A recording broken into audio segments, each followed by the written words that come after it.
د حضرت حذیفه رضی الله تعالی عنہ د فتنو اهتمام. حضرت حذیفه رضی الله تعالی عنہ مشهور صحابو کې دی، صحاب السر رازدار. د ده لقب دی نبی کریم صلی الله علیه وسلم د منافقینو او د فتنو علم ده ته ښودلی و. وایي چې یو وارې نبی اکرم صلی الله علیه وسلم قیامته پورې چې څومره فتنې راتلونکي دي ټولې یې نمبروار ورته ښودلې وې.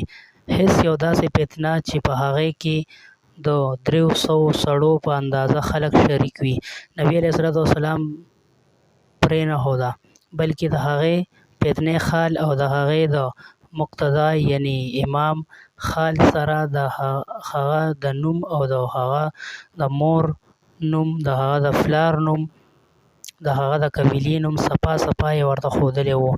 حضرت حذیفه رضی الله تعالی عنہ فرمایي چې خلکو به د نبي علیه الصلاة والسلام نه د خیر د خبرو تپوس کوو او ما به د بدۍ د خبرو تپوس کولو چې د هغې نه ځان وساتلی شي.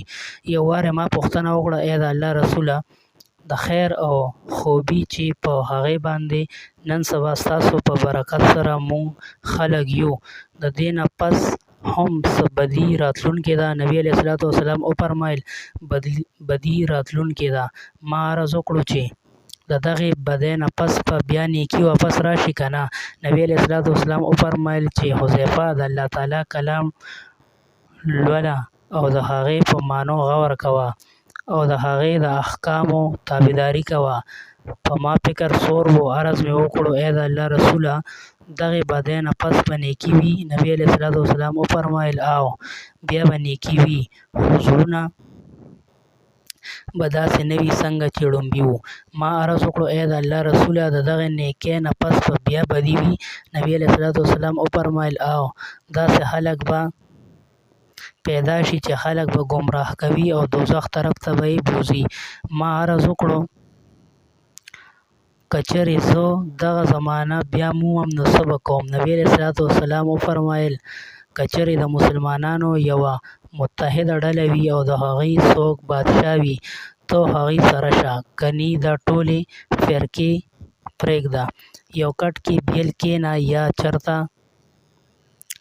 د ونې په ویښ کې لاړ شه کښېنه او تر مرګه پورې هلته ناست اوسه. چونکې ده ته د ټولو منافقینو خال نبي علیه الصلاة والسلام ښودلی و. په دې وجه حضرت عمر رضی الله تعالی عنہ به ده نه پوښتنه کوله چې زما په حاکمانو کې څوک منافق خو نشته؟